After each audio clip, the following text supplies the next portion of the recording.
بسم الله الرحمن الرحيم. السلام عليكم ورحمة الله وبركاته. Hello my dear students, welcome to a new lesson. Today we are going to have Unit 4 Lesson 3. Let's start. Writing.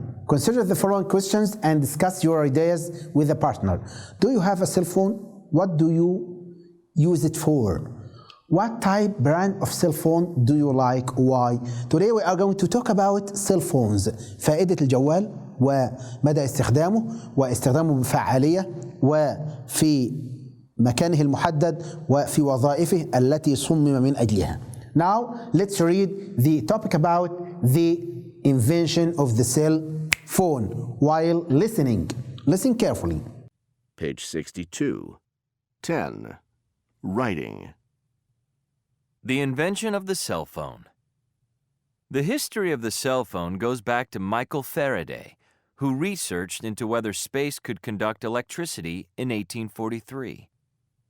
His work had a substantial effect on the development of cellular phones. Dr. Milan Loomis, a dentist, was the first person to communicate through the wireless atmosphere in 1865. He developed a method of transmitting and receiving messages through the atmosphere.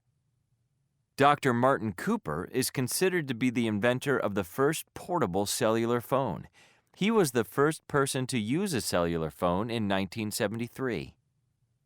Cell phones went public in 1977 with trial testing in Chicago and eventually other cities in the U.S. As the cell phone became more popular, it drew the interest of large companies and was introduced in more places around the world.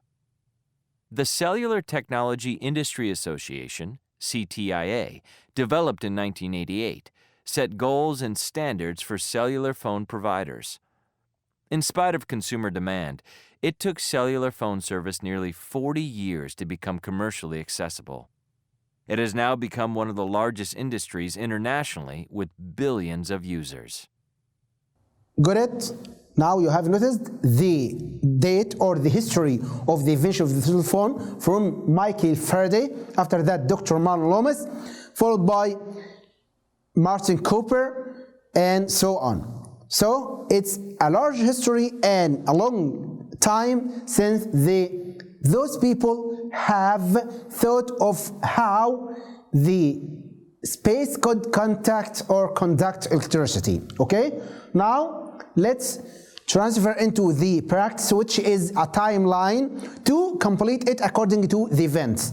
What happened in 1843, after that in 1865, finally in 1973.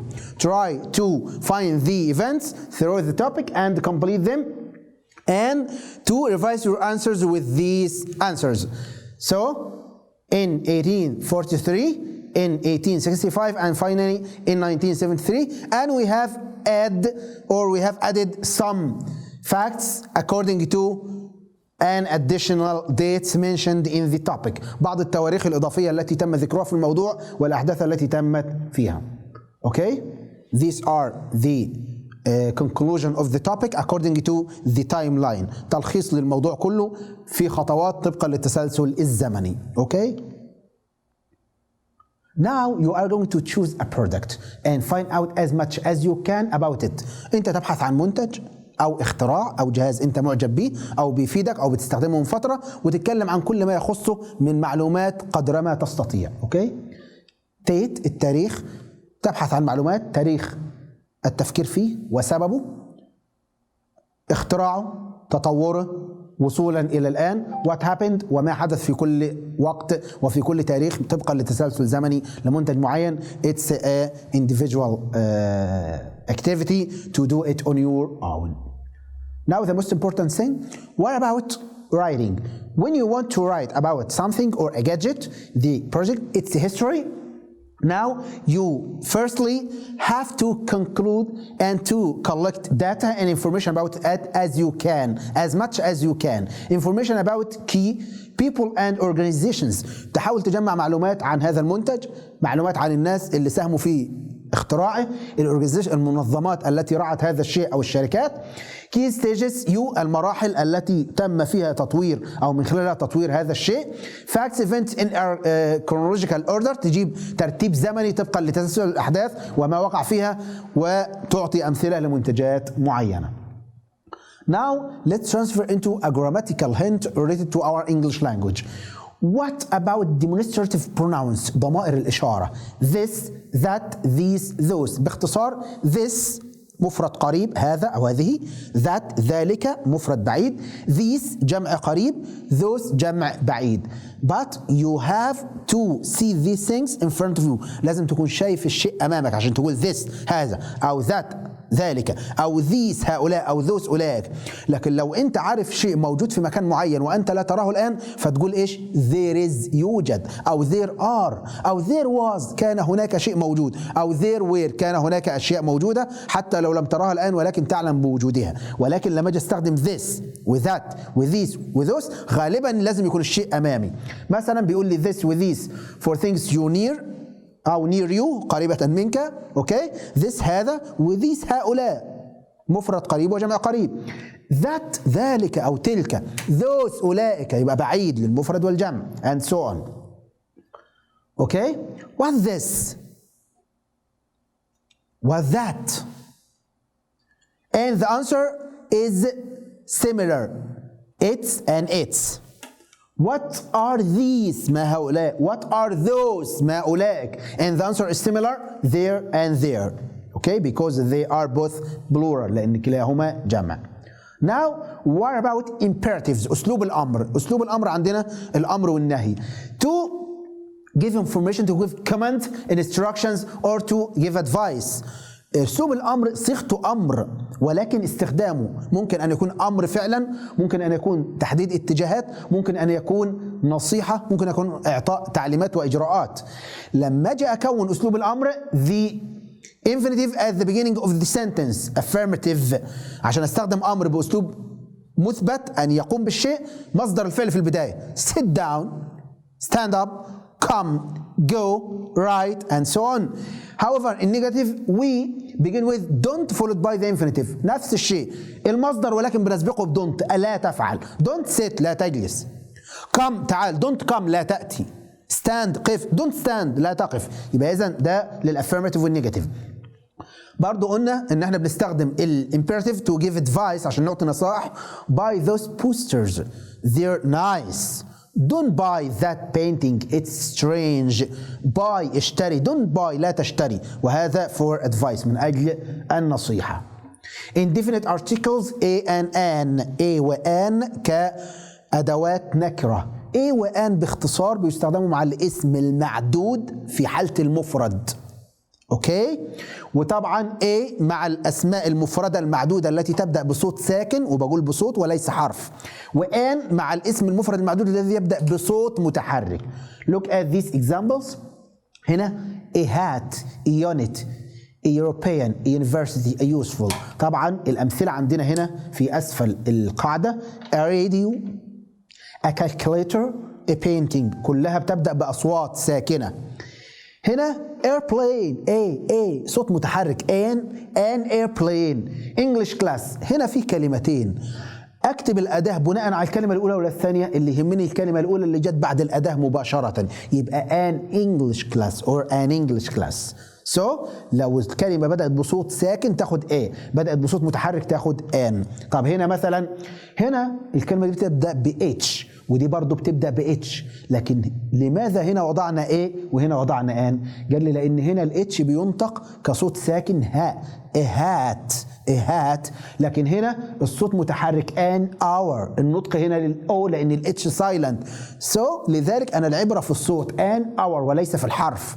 هنا مثلا a unit you صوت ساكن consonant لكن هنا نفس اليو ولكن يبقى صوت متحرك يبقى ان امبريلا يبقى ليس العبرة بالحرف العبرة بالصوت الذي ينطق به هذا الحرف في هذه الكلمة المفردة المعدودة لكي نبدأ ب A or an. شوف European University useful one-eyed man وهكذا يبقى على حسب الصوت في بداية الكلمة. اوكي Now write your own advertising slogans. Turn the sentences into imperative. Use your own ideas. هتستخدم جمل في صيغة الأمر عشان تعبر عن هذا الإعلان، أو جملة لجذب الناس لشراء المنتج ولكن بصيغة الإثبات أو بصيغة الأمر. مثلا you should clean your teeth with sparkle toothpaste. It will make your smile very bright. هنا بيقول clean your teeth على طول، جاب المصدر واستخدم الامبerative اسلوب الامر. طب هنا مثلا you must buy the new model of that tablet. طبعا يبقى يقول له ايه؟ buy على طول. ايوه buy the best lightest and fastest tablet. When you spray this perfume bliss you will feel fresh and fragrant. هقول له ايه؟ yeah feel fresh with just one spray of bliss. If you want your pet to stay healthy, yeah, the pet foods for healthy and happy pets. Okay? Let's transfer into another grammatical rule as well, which are my, your, his, her, our, their.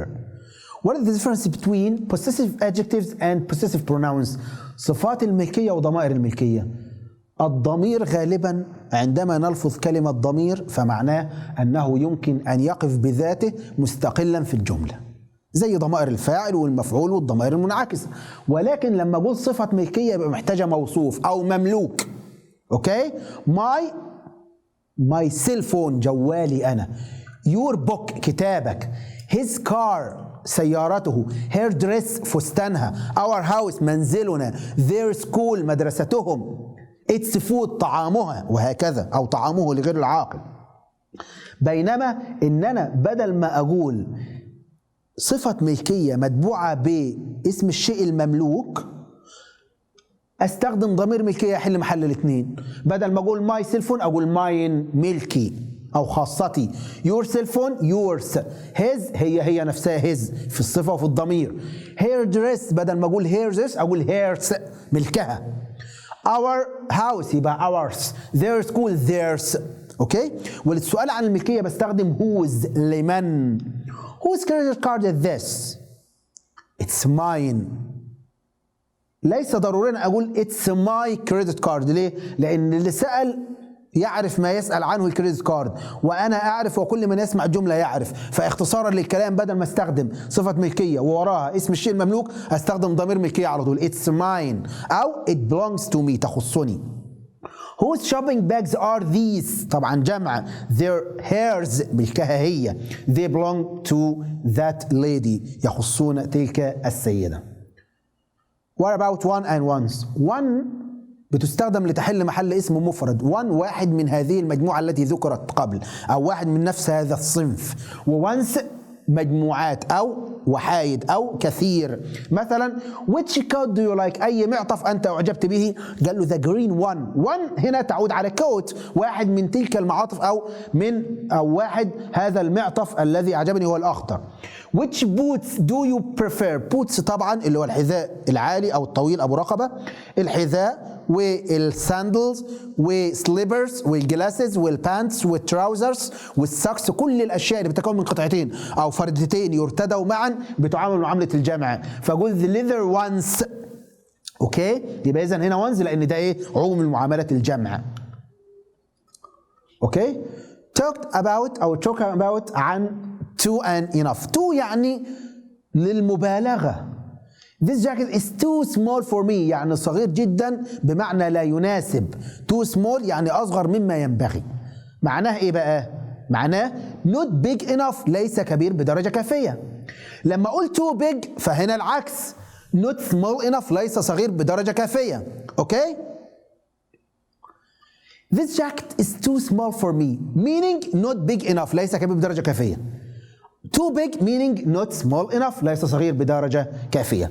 Now you are going to read this question and to check your answers and revise answers with these model answers related to the difference between the possessive adjective and possessive pronoun and also one and ones. These are model answers ready to revise your own answers and are in birth here. Okay? Now let's transfer into our workbook on page 37 according to the lesson we have studied on our unit for today. Okay? You are going to read this topic and to complete the sentences according to the context with the suitable word. Smooth, compact, options, customize, and okay? Now you are going to read and to complete it. After reading and completing, because of our time, you are going to revise your answers with these answers, okay? I have concluded and put some answers for some pages on your own workbook because of our time. This is for page 37 on your own workbook. These answers for practice B and C on your workbook page 38, 39 as well, practice D. You are going to read and answer the questions in your own workbook and to revise these answers with these model answers, page 40, page 41, page 42, practice I in the even page, page 43 on your own workbook, practice J, page 45, practice L and M. That's for now. Waiting for you the next lesson inshallah. Wassalamu alaikum wa rahmatullahi wa barakatuh. مدارس رياض الصالحين، مستقبل واعد لجيل صاعد.